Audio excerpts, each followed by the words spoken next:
Hola, ¿cómo están? ¿Todo bien? Aquí Alexia, la chica de sistemas. Y bueno, hoy quería hablarles de Linux, pero de otra manera. Hoy tenía ganas de que exploremos cómo es que algo como Linux existe y al mismo tiempo que domine el mundo, desde servidores hasta dispositivos móviles e Internet de todas las cosas o IoT. Así que bueno, manos a la obra. Para ello tenemos que remontarnos un poquitito hacia atrás en el tiempo. Vamos a ir hasta el año 1964. Este fue el año donde se da inicio a un proyecto muy ambicioso llamado Multics, por sus siglas en inglés, que significa Multiplex Operating and Computing System, o Sistema de Operaciones y Cómputos Multiplexados. Si se preguntan qué banana significa cómputos multiplexados, bueno, es una técnica empleada mayormente en la electromecánica y bueno, en sistemas de cómputos antiguos, ¿no? Donde se juntan dos o más señales que pueden provenir de switches, de sistemas, de sensores, cualquier tipo de elemento, y se las unifica para poder enviarlas a través de un único canal de comunicación. Así que bueno, aclarado eso, Multics era un sistema que corría en una computadora, pero no me refiero a una PC de escritorio, sino a un equipo que en aquellos años ocupaba todo el piso de un edificio. Las computadoras, o mejor dicho, sistemas de cómputos, además de ser gigantescos, eran extremadamente caros, ¿no es cierto? Pero bueno, Multics era un mainframe distinto. Era muy ambicioso y también un adelantado para su época. Tenía varias cosas revolucionarias, como su sistema de jerarquía de archivos. Y no se olviden de esto porque es re importante para lo que viene. Pero además también tenía algo tanto o más importante. Tenía terminales, que por ahí hoy las damos como algo común y corriente, pero en el 64 era algo totalmente revolucionario.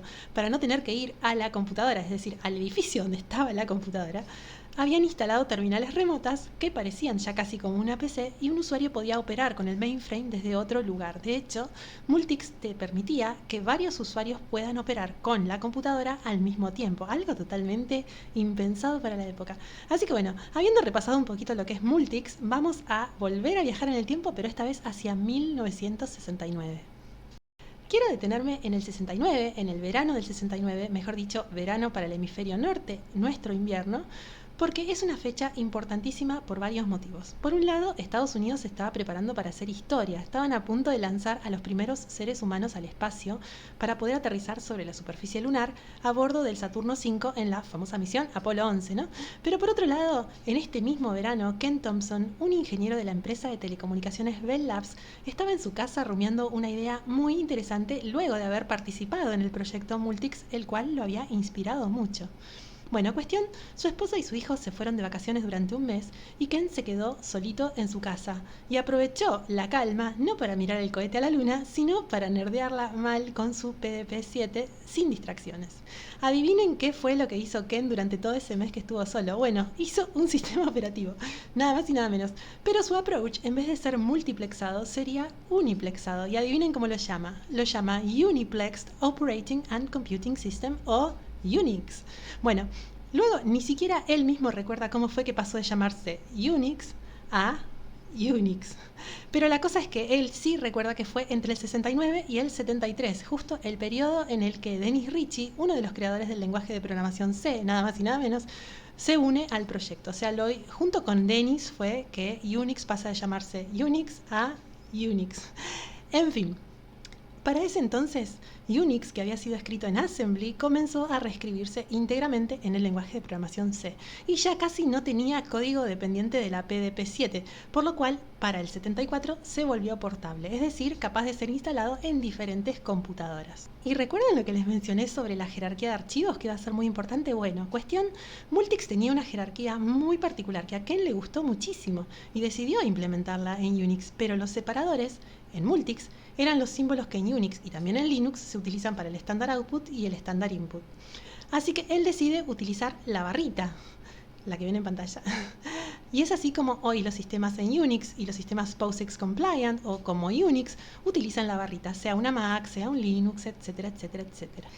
Bueno, y ahora sí, nos vamos a adelantar un poquitito más en el tiempo para hablar de Berkeley Unix, y con esto aprovecho para derribar el mito de que BSD no es Unix. Vieron que a veces cuando una persona se refiere a un FreeBSD, por ejemplo, como un Unix, nunca falta el fundamentalista desinformado que dice, no, eso no es Unix, eso es BSD, bla, bla, bla. Bueno, sí, ok, no, pero no, la verdad que sí, es Unix, es decir, porque BSD de hecho, se llamaba inicialmente Berkeley Unix y luego pasó a llamarse Berkeley Standard Distribution o BSD. Así que bueno, ¿Qué fue BSD? Bueno, fue una versión universitaria de la Universidad de Berkeley, California, con mucho código libre, pero también algo de código propietario de AT&T, que era la que tenía los derechos sobre Unix, lo que le trajo muchísimos problemas legales al proyecto. Y bueno, y terminó muriendo a finales de los 80. Sin embargo, varias distros en el interín nacieron en base a esta rama como OpenBSD, FreeBSD, etcétera, etcétera. Sin embargo, en 1983, el año en el que yo nací, un muchacho que venía del MIT llamado Richard Stallman funda el proyecto GNU, cuyo objetivo era crear una versión de Unix totalmente libre, gratuita y sin ningún tipo de código propietario. Iba a ser una versión totalmente escrita desde cero, compatible al 100%, pero iba a tener su propio kernel, su propio compiler de C, etcétera, etcétera, etcétera. O sea, iba a ser la alternativa libre full, ¿no es cierto? Así que bueno, para ello necesitaban crear un kernel que se llamaba GNU Herd. Bueno, ahora sí, me adelanto 2 añitos más, 1985, yo tenía 2 añitos, qué chiquitita, bueno, en fin. En ese año, en el 85, Andrew Tannenbaum, un profesor holandés de computación, desarrolla un pequeño sistema operativo inspirado en Unix, pero microkernel, es decir, el kernel no controlaba todos los aspectos del sistema, pero esto era fundamentalmente material de estudio, no era para ser desplegado en un ambiente de trabajo y mucho menos en uno productivo, ¿no es cierto? Era parte de un libro de él para enseñar justamente aspectos de la informática. Pero bueno, hubo un muchachito muy jovencito que estudiaba ciencias de la computación en la Universidad de Helsinki, Finlandia, que como hobby un verano se pone a hacer su propio sistema operativo. Pero no me quiero adelantar, quiero leerles un correo que él envía en 1991. Déjenme leérselos. Dice: hola a todas las personas que utilizan Minix. Estoy haciendo un sistema operativo gratuito. Por ahora es meramente un hobby. No va a ser nada ni grande ni profesional como el proyecto GNU. Más que nada va a ser para clones de la IBM AT386. Lo he estado desarrollando desde abril y ya está empezando a tomar forma. 3 meses. Tienen más o menos el mismo layout, el mismo sistema de archivos. Hasta ahora he logrado portear Bash 1 y GCC, el compiler de C, 1.4, y todo parece empezar a funcionar. Cualquier sugerencia es bienvenida, aunque no prometo implementarlas a todas. Postdata: sí, no contiene nada de código de Minix y soporta un file system de multihilo. Todavía no es portable y probablemente nunca soporte otra cosa que no sean discos AT, porque es lo único que tengo. Firma Linus Torvalds. Lo que este muchacho hizo ese verano finlandés del 91, de nerditud y curiosidad pura, cambiaría para siempre el paradigma de las tecnologías de la información. En la actualidad, como dije antes, la mayoría de los dispositivos en Internet son Linux o alguna de sus variantes, desde celulares hasta servidores e Internet de todas las cosas o IoT. Pero bueno, me quiero detener acá un segundito porque esto que sucedió en ese verano del 91 es una anomalía, es una gran anomalía. Esto no tendría que haber sucedido. Estoy recontenta que haya sucedido, pero fue casi imposible que algo así sucediera. Y es por eso que decidí titular esta charla y este video de esta forma.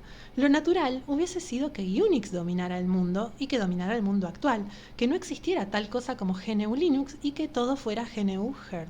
Pero lo que sucedió fue que para finales de los 80 el kernel Herd no estaba funcional, no era desplegable, no se podía construir un sistema operativo basado en este kernel. Y BSD, por otra parte, como les conté, ya estaba RIP. Inclusive no lo digo yo, lo dice el mismísimo Linus Torvalds. En sus propias palabras dijo: Linux nunca hubiese existido a no ser porque el sistema 386 BSD estaba en medio de una disputa legal con AT&T y GNU Herd no estaba operacional. ¿Qué es lo que Linus nos está diciendo aquí en sus memorias? Que si cualquiera de estos dos Unix hubiesen existido, él nunca hubiese sentido la motivación necesaria para hacer la alternativa que estaba necesitando. Esto lo dice en su libro de memorias Just for Fun o Tan solo por diversión, que es el verdadero motivo por el cual él desarrolla Linux. Así que de repente apareció este chabón de la nada de Finlandia, tipo: hola, acabo de hacer un sistema operativo que no tiene ni una gota de Unix ni de Minix, es totalmente gratis y me importa un pepino si alguien me lo defenestra. Si les gusta, úsenlo, defórmenlo, contribuyan al proyecto, es totalmente libre y totalmente gratuito. Era perfecto. Al año apareció la primera distro, Soft Landing, que duró menos de lo que dura Neymar en un partido antes de simular un foul, pero dio pie al nacimiento de un tanque como Slackware, y luego le siguieron Debian y Red Hat, que existen al día de hoy estas tres, ¿no? Y son como los colores primarios, suelo decir, porque son desde las cuales se derivan la gran mayoría de todas las distros que existen en el presente y que han existido en el pasado. Bueno, hacia mediados del año 2000 y en adelante, Linux comenzó a imponerse como el sistema favorito para servidores, desplazando a Unix a niveles impensados. Unix hoy ocupa el 2% de market share, el 98% lo ocupa Linux, es una bestialidad. Así que bueno, hoy podemos afirmar en el 2023 que Linux domina el mundo. Así que la moraleja de la historia es, no importa cuántos miles de millones valga tu empresa, siempre va a aparecer un nerd en algún país medio raro con una computadora que vale 2 pesos y te va a hacer un desarrollo que te deja tambaleando. No, lo digo en broma, pero sí, creo que Linus Torvalds nos demostró el poder de la inocencia, ¿no es cierto? Y de cómo a veces para crear con nuestras manos algo que pueda incidir en el futuro de las tecnologías de la información, lo que más necesitamos por sobre cualquier otra cosa es conservar y cultivar una mente muy creativa. Linus no era ni ingeniero, ni trabajaba en Google, ni en ningún lado. De hecho, Google ni existía. Era un muchachito común y corriente. Chicos, 21 años tenía, era muy jovencito, ni siquiera se había graduado. Venía de un hogar de clase trabajadora, no tenía plata, tenía una computadora mediocre que era un clon de IBM, ni siquiera era una IBM, y con muchas ganas de inventar algo, pero solamente por amor a la ciencia. Nada más, no perseguía ningún tipo de rédito económico con esto. Creo que ni siquiera él mismo supo lo que sus manos estaban gestando mientras lo construía. Pero al mismo tiempo hubo otros factores externos al desarrollo de Linux que sí pusieron su software en un lugar muy puntual. O sea, la creatividad sola no alcanzó. Esto, en otras palabras, significa que la nerdeó muy bien, pero en el momento justo, ¿no es cierto? Por eso hablo de una anomalía. Bueno, mucha gente quizás se pregunte por qué Linux domina todo menos las computadoras personales, ¿no es cierto? Sean PCs o sean laptops. Y la respuesta es por el mismo motivo que en ese pequeño segmento domina Windows, o por el mismo motivo que en el mercado de celulares domina Android, que es Linux, ¿no es cierto? ¿Por qué? Y nuevamente cito a Linus cuando le preguntaron exactamente la misma cosa. Porque el común de la gente que usa un dispositivo lo usa tal como viene de fábrica, no suele reinstalarle el sistema. Del mismo modo que quien compra un celular Android no le saca Android para ponerle otro sistema, muy poca gente que compra una laptop o una PC que viene con Windows le cambia el sistema operativo por otro. O sea, ¿hay personas que lo hacen? Sí, yo soy una de ellas, por ejemplo, pero bueno, no todo el mundo lo hace. La tendencia, asimismo, está empezando a revertirse. Se ven cambios, Linux está empezando a crecer muy rápido en el segmento PC también. Y esto se debe a varios factores, pero fundamentalmente en Estados Unidos las Chromebooks se están volviendo cada vez más populares porque son muy accesibles y bueno, las Chromebooks de Google vienen con Linux preinstalado. También por un tema de licencias y de costos, muchos fabricantes de laptops están vendiendo las laptops con Linux preinstalado también. Y luego también sucede que muchísimos gobiernos están dando laptops muy económicas a estudiantes de escuelas públicas que también vienen con algún tipo de Linux preinstalado, que es más que nada para hacer tareas escolares. Todo esto beneficia en gran manera a las y los usuarios finales por un montón de motivos, ¿no es cierto? Desde la seguridad hasta la estabilidad. Pero bueno, también surge otra pregunta. ¿Linux es fácil o Linux es difícil? En realidad no es ni fácil ni difícil, es distinto. Hace mucho tiempo yo me fui a una cervecería artesanal. A mí mi cerveza favorita es la Corona y no me pagó Corona por hacerle publicidad. Pero bueno, fui a una cervecería artesanal y el dueño me responde cuando le pregunto más o menos los sabores y me dice, mira, si buscas un sabor similar a la Corona, acá no lo vas a encontrar. Nuestros sabores son distintos. Y me dejó pensando, ¿no es cierto? Y bueno, y probé varios sabores y me gustó mucho. Y creo que es una analogía muy válida si cuando nos sentamos frente a un Linux no lo comparamos contra un Windows y lo usamos tal como es, como algo diferente. Así que bueno, mi deseo tanto para mí como para ustedes, especialmente a quienes militan y promueven el software libre, es que nunca permitamos que el dinero se interponga en nuestra vocación y que todo lo que nuestras manos toquen se convierta en algo bello. Bueno, así que hasta aquí llegamos con esta breve historia. Espero que les haya gustado mucho y que hayan aprendido algo nuevo en el día de hoy y nos vemos prontito en algunos días con muchas cositas más. Por favor, no olviden suscribirse al canal si aún no lo han hecho, ya que me ayuda un montón. Les mando un beso grande y nos vemos la próxima. Adiós.